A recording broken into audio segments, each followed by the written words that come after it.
One power, invisible, and you see it everywhere and every day. One power, indescribable, and you speak of it with every word you say. Mysterious until you know the truth. As simple as the love inside of you. Call it God, call it Spirit, call it Jesus, call it Lord, call it Buddha, Baha'u'llah, angels' wings or heaven's door. But whatever name you give it, it's all one power, can't you see?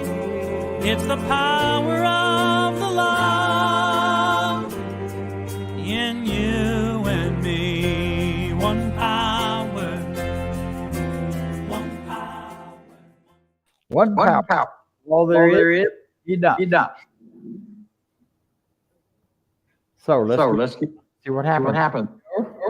So I wanted to know that we spiritual living. You might know that if you're out there, we're on internet. We are honored. We honor you. You are from whatever your ethnicity, race, whatever your pronoun, whatever your any of yourself, because we know who you are, and who you are is expression of the divine, showing up in grace here and now and in the moment. So we all in that know that it's the nature divine, such as the nature of life, that all at once, the opportunity to be here. And you are our opportunity, and you all different, and be perfect in every way. So the difference is us. We express our lives to the best ability. Are being true to ourselves, and that is really here. Is supporting each other and doing that in a wonderful way. So one of the to know about we do teach science and other modalities. But he's the beginner of science of mind. He did it and put it out there for everyone. It's a compilation of people, but not just his work. And in Science of Mind, we have a set of principles that we follow and that we at least aspire to. We may not follow them. Don't judge us accordingly, but we are definitely aspiring to them. So here is a section of them to hear from the full amount, which you'll find on the website.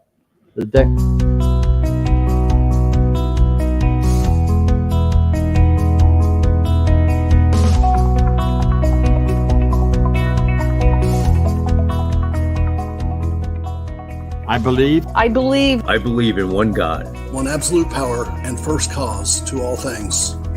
I believe that this power is perfect love and creates out of a desire to express love. I believe all thought is creative, and how I choose to think creates my personal experience. I believe in the unity of all life and the immortality of the individual soul, forever unfolding. I believe in the eternal goodness, the eternal goodness of God, the eternal loving kindness, and the eternal givingness of God to all. And so it is. And so it is. And so it is. And so it is. So that was some of our board and a few practitioners. A practitioner in our organization is someone who has studied science of mind and new thought principles and put them to work in their lives in a way that has allowed them to come closer to their dreams and goals about who they wish to be and who they would like to express as.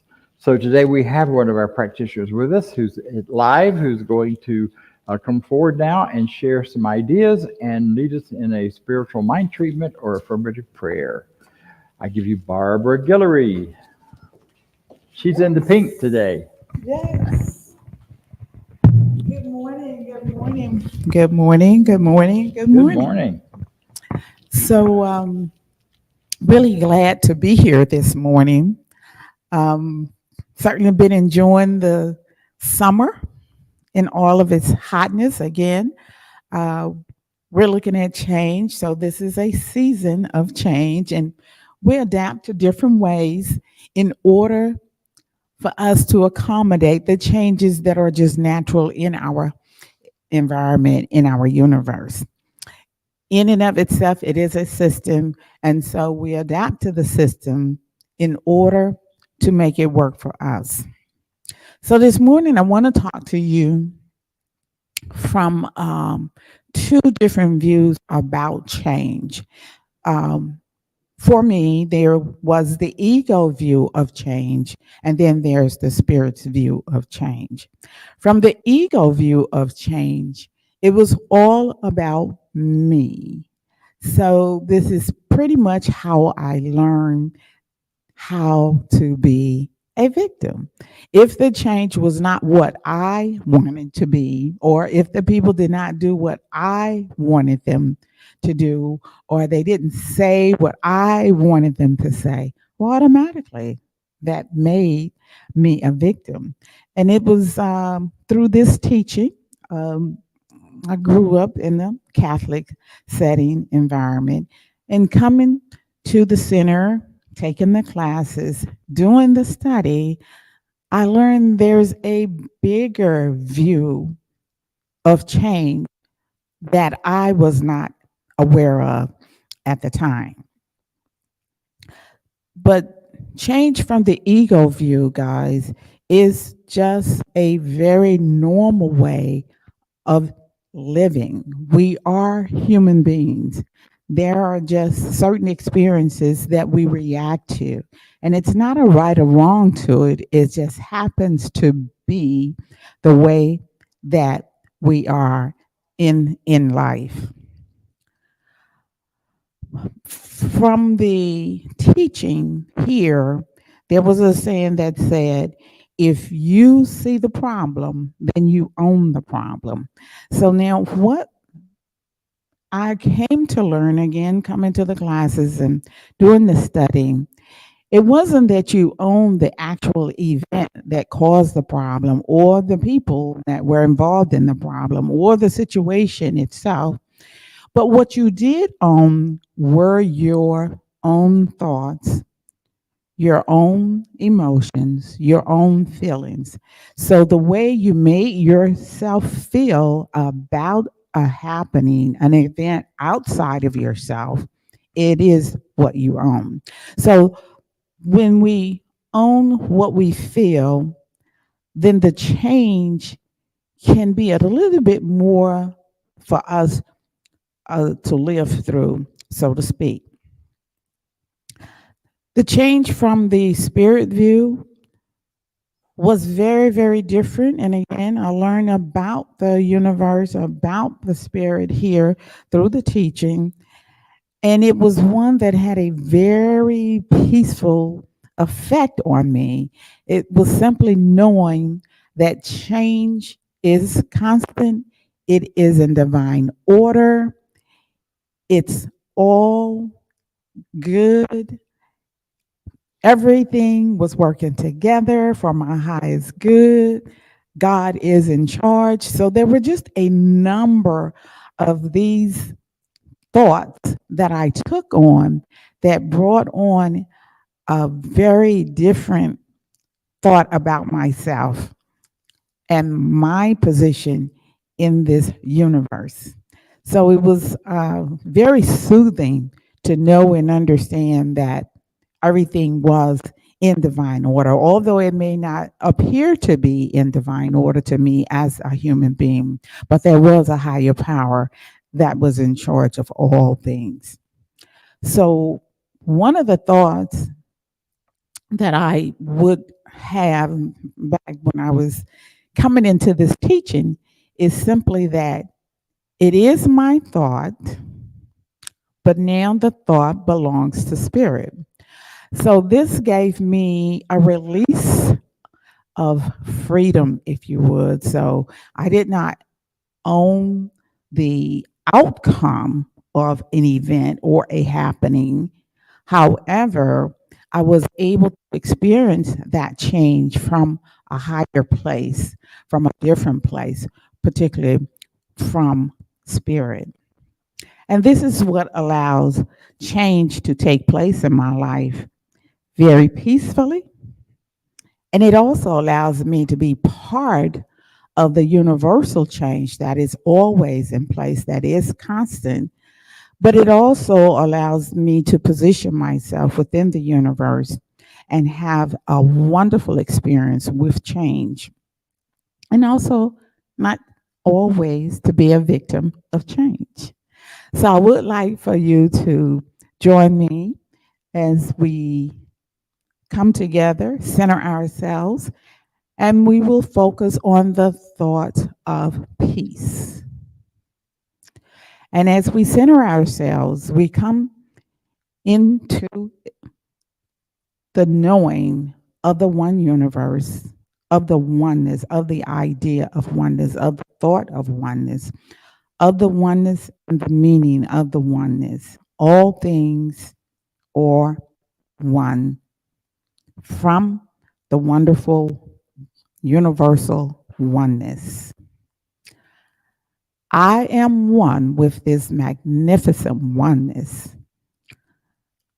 Being part of this beautiful oneness, being part of this beautiful experience, being part of this beautiful unfolding allows for change to be orderly with me, allows for me to know and understand the changes of the universe are all in divine order. It allows my perception of the universe to be one of oneness, to be one of harmony, to be one of peace. It is this very knowing that the universe in and of itself, as one, manifests peace in all that it does. I, being part of the universe, am part of this peace. I am part of this manifestation. I am part of this oneness.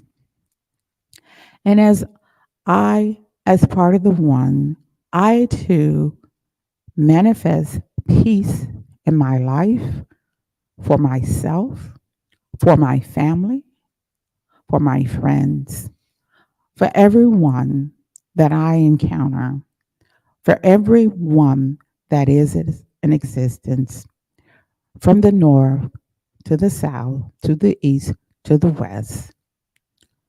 I manifest as a co-creator with spirit, a wonderful experience of peace. It is this great knowledge of the universe, of its oneness, of its beautiful manifestation of peace that gives to me a great experience of peace as co-creator. I am thankful for this knowledge, and so it is. Now we will have special music for our reflection. Thank you.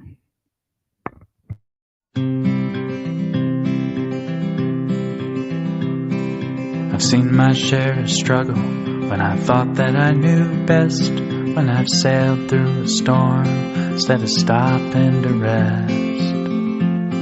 And it always seems the hardest when I've made up my stubborn mind. Well, I'm changing my ways this time. Wanna be like water coming down a mountain into shadowy canyons, flowing from pool to stream. Wanna be like water, head uphill no more. I am bound for the sea. Have you ever seen an eagle head straight into the wind? He doesn't pick a fight, he spreads his wings and just gives in. And in the end he always makes it home just fine. I guess he knows that every storm subsides. Wanna be like water coming down a mountain into shadowy canyons, flowing from pool to stream. Wanna be like water, head uphill, no more. I am bound for the sea. I'll let nature take its course.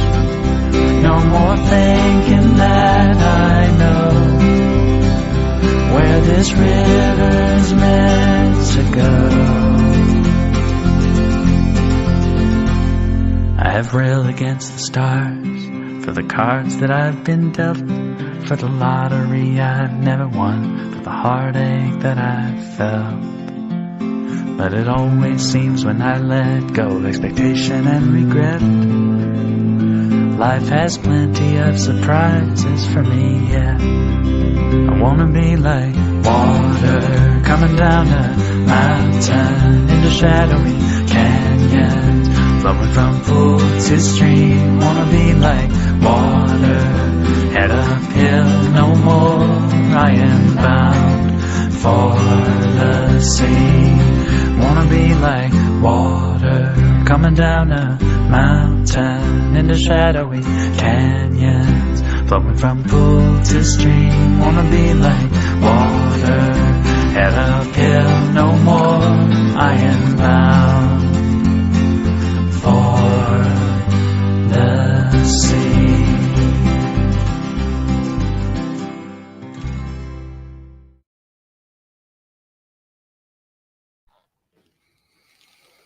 I want to be like water.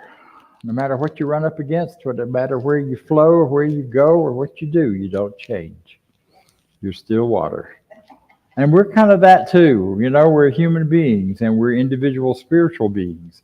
And as whatever we come up against, it may seem to change our personality or change our way of looking and being and drooping in certain places. In my case here under the eyes over time. But, you know, all that kind of change is external, because the real value, the real truth, the real power of who I am and who you are never really changes.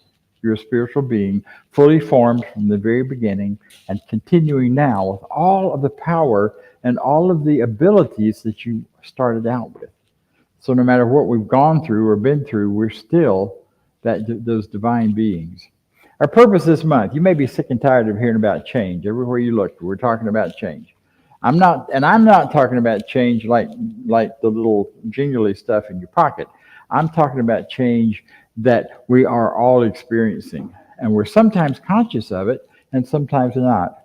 Our purpose this month in talking about change is to provide us some conversation and some ideas and guidance for navigating our own change, navigating the changes within us as individuals and in our world as well. Because we are all, like the water in those pictures, we're being bounced off of rocks and bouncing around and whatever, and our lives may not feel or look like they used to. I know a lot of people who have just withdrawn, who have gone into their houses because it's easier than facing all the chaos out around them, at least in their perceptions. And you know, we got training in that, and starting in the year 2020, when suddenly the governments of all the nations of the world said, get indoors to save yourself. And we did. And I actually kind of enjoyed it to start with. But then after a while, not so much. But I have found in coming back out into the world, there's some challenges. I got used to being alone. I got used to being quiet. I got used to not being around people and dealing with traffic and dealing with all of the things we do together as people. So all of that is about change, whether it was the change to go inside and be quiet or the change to get out there in the world. So our purpose is to provide us with some ideas and some conversation. We'll do that today. We're here in person, by the way, folks, those out there on TV land. And we're going to have a potluck after this. So remember, the first Sunday of every month, that's what we're doing. That's where we set up the theme, and that's where we have the conversations. Navigating change. Ernest Holmes, our founder and brilliant man, said this about change. He said, life is a series of changes. Duh, we all knew that, right? And it's up to us to consciously choose how we respond and adapt to them. Oh, darn. You mean I can't just react? I can't just go, oh, or I can't just go with the flow of whatever people around me are saying about change and that I should do. I can't just set myself aside in order to do that. He also offers another idea on that level of deeper consciousness and said that change is not something to fear. I'm like, yeah, easy for you to write about, but yet it wasn't. He lived through 2 world wars, continued to teach truth and principle. He lived through massive changes in life, born before the automobile was invented, born before many of the things we take for granted were ever even thought of, and yet through all of that development and change, maintained a real steady inner sense of who he was and what he was here for. So it's not something to fear. Here's the other part, but an opportunity for growth and transformation. I don't know about you, but sometimes I've had enough opportunities. Thank you very much. I'd rather have a little break from all of that for a minute. But you know, I want to talk a little bit. I want to take this idea of change back to a deep and powerful metaphysical thing, and I invite you to sing along. And it's row, row, row your boat gently down the stream. Merrily, merrily, merrily, merrily, life is but a dream. We all know that from childhood, right? It is deep and profound. I tried to find out where it originated. It's somewhere in Britain back 300 years or so ago. And it was a song taught to children. But, you know, it does carry a lot of advice for us. And that's what I want to talk about right now. And that is the first part of it says, row your boat. Now, I like Daniel Nahmod's song where he says, you know, kind of let go and go where the ocean says go and let the water carry you where the water is. I want to be like water and just flow. Yeah, that's good too. But for us, living in time and space and in physical bodies, we have the business of rowing our own boats, of taking ourselves down the stream of life, through the stream of life. And we're dealing with 2 streams which appear to be separate, but they're really the same thing. One is the stream flowing around us on the outside in our lives, in our world. And the other is the stream of consciousness, the stream of love, the stream of power, the stream of goodness, the stream of God itself flowing through us and out into the world. So both of those are there, and one mirrors the other. But if you think for a minute about the stream you're living in. Years ago, when I was working on a degree at Emory University, the secretary, who was married to the head of the department, and I had become friends, and I don't remember now what I was doing or turning something in. And she just slammed her hand out on the desk and said, you just always have to do things backwards, don't you? It is just in your nature. And I'm like, yeah, I guess I do. I don't do it intentionally. I'm not even conscious of it. And I did a little whining, and she took the paper and turned it in. But the point of that is that, you know, some of us just have a hard time with the flow of the world around us. Instead of rowing where we're going, you know, you row backwards. So that's one of the things they teach in rowing. You sit, you row, you pull, and you use all your muscles, but the direction you're going is behind you. Some of us live our lives that way. You know, we look behind us. We're rowing behind us. We're driving by only looking in the rearview mirror, which will get you in big, big trouble if that's all you do. So in your own life, think about those ways that are you always swimming upstream? Are you in a job you hate? And it feels like swimming upstream in order just to survive and keep your head above water. You know, are you swimming upstream in relationships? I've done that. You know, you swim upstream in a relationship. What does that mean? That means things like being with someone that you know doesn't work for you. You know you can love them, but you don't feel a lot coming back. and you keep making excuses for it. Swimming upstream can look like trying to make somebody be other than who they are. Nobody's ever done that in this room but me, I know. But it's the whole thing about one of the challenges for being in this teaching, I think, in relationships is that we see people for who they can be, what their potentials and possibilities are. But you can't love a possibility or potential. I mean, you can, but if you build a relationship on that, get ready, because there are going to be disappointments if they can't find that within themselves, because your idea of who they should be and theirs may be very different. And trying to create that for them, it may end up bringing us into that trying to row upstream. And then there's that inner stream where we're rowing our boat gently down the stream. That means the spirit of life is moving through us. And as we meditate and listen and get clear about that, our choices are kind of automatic. Our decisions, you still have choice. I'm not saying that goes away, but you know how a choice goes, where you feel like you've made it and then you're like, oh my goodness, this is not right for me. Or you have this feeling inside that whatever you do doesn't work.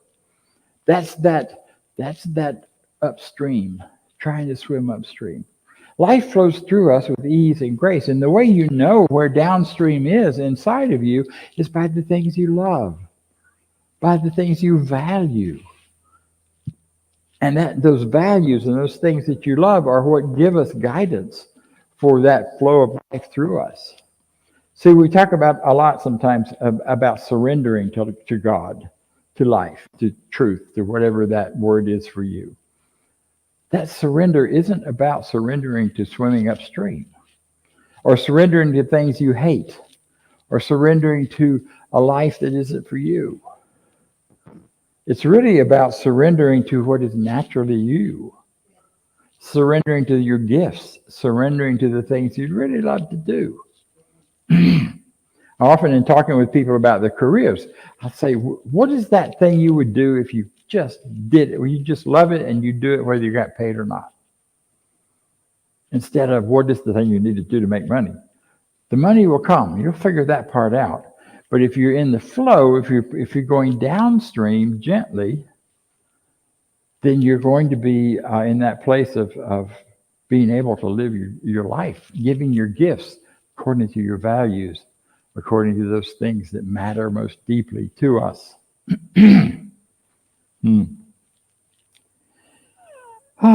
Gently down the stream. I love that idea. But our lives haven't been very gently on the outside lately, right? And sometimes they're not on the inside. Sometimes big things come crashing in. You have a loss. You have a job change. You suddenly find out you have a problem in your body that you didn't know about. Or things come up that you hadn't counted on. And all of these things pop up. Well, how do you flow gently down the stream of those things? I've done some whitewater rafting, both on the outside of my life and on the inside, where it seemed like there was so much happening. It was happening so fast and I couldn't control it.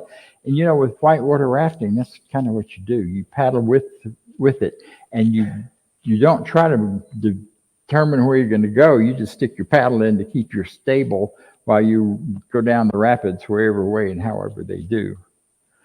And in our inner work, we have to keep coming back to that center place, to that place within us where whatever is happening around us doesn't touch that. And it never does touch it. It's always there. That's not something you have to make happen. But what we do need to do, and what we can do to get through these hard times whenever they're coming at you, losses of all kinds. I keep coming up with that one. There are others as well. Little bumps that aren't maybe as big. What we can do in those is tune in to that inner power, that inner strength, and listen, and listen, and listen. And that sometimes can be difficult when you're in the midst of turmoil. But I promise you, if you do it, you'll find your way drifting through all of the swirls in a way that is still gently down whatever crazy stream happens to be going on around you. We're in a world right now that is chaos. You know that. I don't have to tell you that. We talk about it all the time here because so many things out there have changed. I just got back from Mexico, had a marvelous time down there. Things are changing down there really fast too, thanks to the influence of expats and others. And now the dollar against the peso has changed a lot. It's not a place to go if you don't have a lot of money and just kind of hang out and act to be the rich man or woman. It's a place to go and participate with people who are also coming up in their prosperity, and they are wonderful people who have this really embracing, loving way of being. They don't have the warring against each other that we have so much of the time in here in the U.S. And it's a rich kind of feeling. So it's about recognizing wherever you are that there is change and there's going to be. We came back here in person over a year ago and started having these meetings because we knew people were ready to come back. They've been out there by you. You've been out there by yourselves with COVID, and you were in your isolation and all of that. So we thought people would be raring to come back here. Where are you? I miss you. I'm talking to you online. We miss you. We miss the hugs. I do. Miss the elbow to elbow stuff. We miss hearing each other complain about our air conditioners or whatever we're doing, whatever it takes, whatever we're about. Miss sharing a meal together. And I find it very sad that we're having such a hard time. And it's not just here in Atlanta at our center. It's worldwide. Well, not worldwide, nationwide. Other nations are doing far better. Science of mind and new thought teachings are growing like wildfire throughout Latin America and South America. The numbers are amazing, and the way they're growing and what they're doing. They're doing basically the same thing we are. How we aren't ready yet to come back and know each other and touch each other physically in physiological spaces. So if you're one of those people out there online, email us, talk to each other through that method to let us know how we can be here for you. This center has been here for people for many years, and we want to continue that. We are continuing that. Somebody walked up to me at the convention in Spanish, don't know who they were, how they heard it. They said, we heard the Center for Spiritual Living Midtown had closed. I'm like, we're right here. We're not going anywhere. No matter how chaotic the river gets, what we're doing here has a place in our life and moves forward. It may transform into some other shapes and forms that we don't know yet. That's the other thing about rowing your boat. The boat can change. And the oars can change. And what you row with can change. And how you move through life can change. But it doesn't mean that you are changing. Because underneath and behind it all, you are still the rower. You're still the chooser.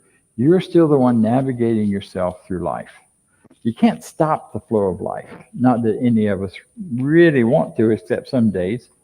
Some days I want to say, can we just stop and let me have 2 days of vacation without thinking about anything and have nothing change during those 2 days? And that never happens because things are rapidly changing. We talked a lot this week about how we plan our lives and setting goals and taking steps toward them. Not many people can even begin to think about a 5-year plan anymore because who knows? We've had these great changes and bursts in internet and computer and chat and AI in every part of the world. I've been looking to create an AI persona for myself that looks a whole lot better than this one, but it's still not real. It wouldn't be me, but it would still look good on up there. So all this stuff is happening, but what happens through all of it is you are still you. I am still me. And we need to do those things that anchor us into that truth. So I want to share some tools with you. Speaking of chat AI, I did a little chat AI research, and it popped up with these ideas for getting through and for managing change. And you know them all already. Mindfulness was one of the first ones. being mindful of what you're doing, what you're thinking. I used to teach a process called pact. And in beginning to wake up to who we are, we make a pact with ourselves. We pay attention to what we're thinking. Because many people don't. We just go through life, it just runs. But start paying attention to what you're thinking about. Pay attention to what you think about when you're sitting at the red light with nothing to do but wait. Pay attention to what you're thinking about on those down times. Because that begins to tell you where your focus and attention is. You know? Mindfulness. They're wonderful. The internet is full of mindfulness exercises. And with that comes self-reflection. Really reflect on what are the goals and desires and things that you really believe are powerful and important in your life. Knowing and continually coming back to that is a very powerful way to stay gently down the stream instead of being thrown about by everything. Seek support. That's why we come together. And why we all come together in various places, where there's thousands of people at a football game or a theater. We're coming together because oneness is natural and it's who we are. And so we live that oneness in all kinds of ways, coming together in various places. Seek support. If you're in this teaching, I would say anybody that doesn't have a regular practitioner relationship, you're missing out on a whole lot of possibility for yourself. Support, someone to talk to, someone who understands and knows your visions, your ideas. I have 3 prayer partners, and I'm about to get one more that I met down south, and we're going to connect up soon. Excuse me. That partnership in spiritual growth, because that's the other thing about rowing your boat. You're the only one that can row your boat, but you're not by yourself in the stream. We're all there, bumping against each other as we move down the stream. Embrace flexibility and adaptability. Practice self-care. Practice self-care. Did I mention practice self-care? That's that important piece of taking care of yourself, both physically, emotionally, and spiritually. And set small, achievable goals instead of great, big, audacious ones, although those aren't bad either. But if you set little ones and then you see success, your boat is going pretty well the way you want it. And then learn from the past. We don't want to live in the past, but learn from it. What worked in the past? Who were you before? What skills have you gained over the years to navigate your boat, your life, to navigate through those things that are coming at you? I've lived a long time, so I can think back over ways that I was working in my life spiritually back then and realize some of those things that need to be brought now. So I'm wearing one of my favorite necklaces because it reminds me of who I am. It's Kuan Yin. And Kuan Yin is all about the love and the caring. And I don't have to do anything but feel it here. And I remember why I'm here. I'm here to love. That's my number one focus, number one ministry and mission. And it's a part of a 3-part mission, but this one reminds me. I haven't done that in a while. I haven't worn any of this stuff. I have tons of it at home. It just kind of sits there. Find those things from the past that you can bring into the present and take forward in the future that serve you and serve you well. Well, the song ends with merrily, merrily, merrily, merrily, life is but a dream. And I love that part because it means whatever you're going through, however life is for you and for me, whatever chaos may be there, however we're bumping onto the rocks or going over waterfalls or whatever is happening, within us, we have a capacity for joy. Not silliness necessarily, but real joy, a real deep sense of connection with love and life and truth, a real powerful ability to go there, and an ability to laugh. We don't laugh enough. It's one of the things I really enjoyed down Mexico. I've never heard so much laugh. I've never laughed so much myself at silly things. Too much of the time we're afraid of bruising each other's egos. But when we really know each other well, we know who we can laugh at and what we can't, and what we could. When I think of this, my favorite story around this is from Steel Magnolias after the funeral of the daughter that passes away, or during the funeral. The mom and Wheezy and some of the other characters all kind of go off by themselves and walk over to her grave, and we're just standing there, and the mom just starts getting so mad, and her anger just spews out how angry she is that her daughter's dead, how angry she is at life, the way it's dealt her this hand, and everything. When she stops, she finally finishes and spews all she can. They all just stand there and then burst out laughing. Because what else can you do? I've had the giggles at funerals more than I care to admit, but they've often been just right, exactly what we needed. Laughter is so important. And you've been to memorial services where people start telling stories about the humor and love that a person has and how that stirs us up in the best possible way.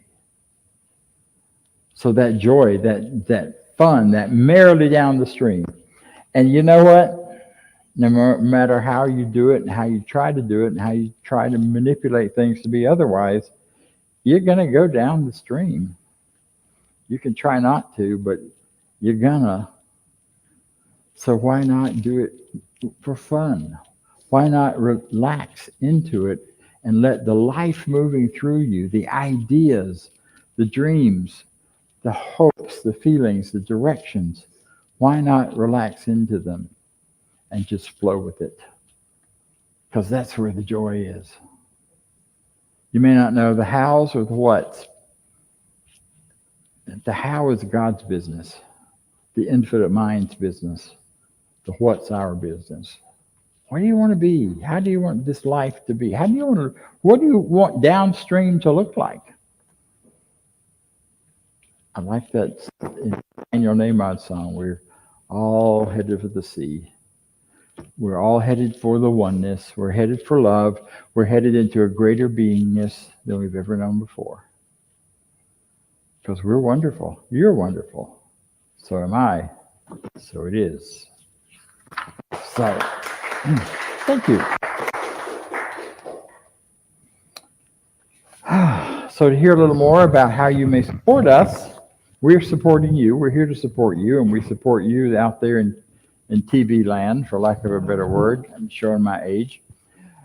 And we appreciate any ways that you can keep that circulation going and support us back. So Vance, our treasurer and sound guy and Mr. Everything guy, thank you so much. Hey. Yes. Yes. Thank you, Dr. Bob. Mm-hmm. Wonderful talk about flow and resistance, making your own way in the water. So with that, we have a couple of ways to donate. There will be a QR code up here in a second with our donation. You can go to cslmidtown.org/donate. That'll take you there. In the back of the room, there's a basket for those in person. You can set up a one-time donation or an ongoing donation, whatever works for you. And we want to continue this going, so we need your contributions to keep this going. So if you will, with me, say our affirmation for prosperity. I live in a universe of abundance. As I freely and joyfully give, I join in the divine flow, and all that I share with life returns to me, multiplied abundantly. And so it is. Now back to Dr. Bob. All right. So in my joy, and one of the ways I keep rowing downstream is that next week I'll be right here coming to you live on the internet. However, I will be at the Parliament of World Religions rather, in Chicago, which is an amazing gathering of world religions where we come together and share our commonalities, share our common intentions for the world, and give a chance for people there, all of us there, to get a flavor of what each religion is about, or each teaching. Our Science of Mind will be well represented there. We have speakers who will be speaking Michael Beckwith and others. And we will be, we're hosting a room where folks can come and get information. But we're not proselytizing. We don't do that. We say, here it is. If you feel called or drawn to what this teaching is about, if you can see the value and what you can get from studying in these ideas, then join us. And we will continue on the rest of the month with the rest of the themes. I will be speaking the first three, and our beloved Reverend Cynthia Paulson will speak at the last Sunday of the month, coming to us live from the West Coast where she now lives. I'm still getting used to that idea. So, so grateful that you're here with us. I'm grateful you're here in the room or on the camera or on here, wherever you're watching. Take a minute, join us in a meal, join us as we eat together in love with shared food and shared expression and shared experience. So do that whether you're with a family member or your pet or somewhere right now. Take a moment for that kind of sharing. Because God is good, life is good, and so are you. Join me in our closing now as we share this affirmation together. I leave this place now knowing something better than I knew before. I go forth into the world with a heart full of love and a mind full of good sense. I look at the world in a greater way, knowing that I have within me everything I need to create the life I desire. I give thanks for this understanding. I am grateful for the spirit of life that lives through me. And so it is. So it is. Thank you very much for being with us.